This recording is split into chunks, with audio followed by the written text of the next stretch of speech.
ಎಲ್ಲರಿಗೂ ನಮಸ್ಕಾರ. ಇವತ್ತಿನ ಈ ವಿಡಿಯೋದಲ್ಲಿ ನಿಮಗೆ ಕಂಪ್ಯೂಟ್ರು ಅಂದರೆ ಡೆಸ್ಕ್ಟಾಪಿಂದ ಹಾರ್ಡ್ವೇರ್ ಬಗ್ಗೆ ಮಾಹಿತಿ ಹೇಳ್ಕೊಡ್ತೀನಿ. ಮೊದಲನೇದಾಗಿ ಬಂದುಬಿಟ್ಟು ಇದೇನಿತ್ತಲ್ಲ ಎಸ್ ಎಮ್ ಪಿ ಎಸ್ ಏನಪ್ಪ ಅಂದ್ರೆ ವರ್ಕ್ ಇದೆ. ಇಲ್ಲಿರ್ತಕ್ಕಂಥ ಕಂಪ್ಯೂಟರ್ ಮದರ್ ಬೋರ್ಡಿಗೆ ಪವರನ್ನು ಸಪ್ಲೈ ಮಾಡೋದು. ಅದೇ ರೀತಿಯಾಗಿ ಇಲ್ಲಿ ಏನು ಕಾಣಿಸ್ತಿದೆಯಲ್ಲ ಇದೇ ಮದರ್ ಬೋರ್ಡು, ಅಂದರೆ ಕಂಪ್ಯೂಟ್ರನ ಹೃದಯ ಭಾಗ ಅಂತಾರೆ ಇದಕ್ಕೆ, ತಾಯಿ ಇದು. ಅದೇ ರೀತಿಯಾಗಿ ಇದು ಕೂಲಿಂಗ್ ಫ್ಯಾನ್, ಇದ್ರ ಕೆಳಗಡೆ ಇರ್ತೈತಿ ಪ್ರೊಸೆಸರ್ CPU ಇದು ಕೂಲಿಂಗ್ ಪೇಸ್ಟ್ ಕೂಲ್ ಆಗಲಿ ಅನ್ನೋದಕ್ಕೆ ಇದನ್ನು ಫ್ಯಾನ್ ಇಟ್ಟಿರ್ತಾರೆ. ಸೆಂಟ್ರಲ್ ಪ್ರೊಸೆಸಿಂಗ್ ಯೂನಿಟ್ ಅಂತಾರೆ CPU ಇದೆ. ದೆನ್ ಅದೇ ರೀತಿಯಾಗಿ ಇಲ್ಲಿರೋದು ರ್ಯಾಂಡಮ್ ಆಕ್ಸೆಸ್ ಮೆಮೊರಿ. ನಿಮಗೆ ಇಲ್ಲಿ ಕಾಣ್ತಿದ್ದಲ್ಲ ಇದು ಹಾರ್ಡ್ ಡಿಸ್ಕ್ ಇದೆ, ಅಂದರೆ ನೀವು ಡಾಟಾಗಳನ್ನ ಸ್ಟೋರೇಜ್ ಮಾಡೋಕ್ಕಂತಂದು ಇರೋದು ಇದು ಹಾರ್ಡ್ ಡಿಸ್ಕ್ ಇದೆ. ಇದು CVD ಡ್ರೈವ್ ಅಂದರೆ DVD ಅಥವಾ CD ಏನೇ ಇರಲಿ ನಿಮಗೆ ರೈಟ್ ಮಾಡಿಕೊಡುತ್ತೆ.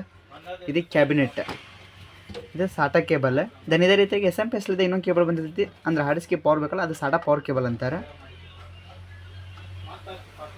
ಇದೇ ರೀತಿಯಾಗಿ ಕಂಪ್ಯೂಟರ್ ಮಾಹಿತಿ ಸಂಬಂಧಪಟ್ಟಿದ್ದಂತೆ ಹಾರ್ಡ್ವೇರ್ ಮತ್ತು ಸಾಫ್ಟ್ವೇರ್ಗಳ ಸಂಬಂಧಿತ ಮಾಹಿತಿನ ನನ್ನ MK ಪ್ರಿಂಟರ್ ಯೂಟ್ಯೂಬ್ ಚಾನಲಲ್ಲಿ ಅಪ್ಡೇಟ್ ಮಾಡ್ತಿರ್ತೀನಿ. ನೋಡಿರಿ, ಸಬ್ಸ್ಕ್ರೈಬ್ ಮಾಡಿ, ಸಪೋರ್ಟ್ ಮಾಡಿ.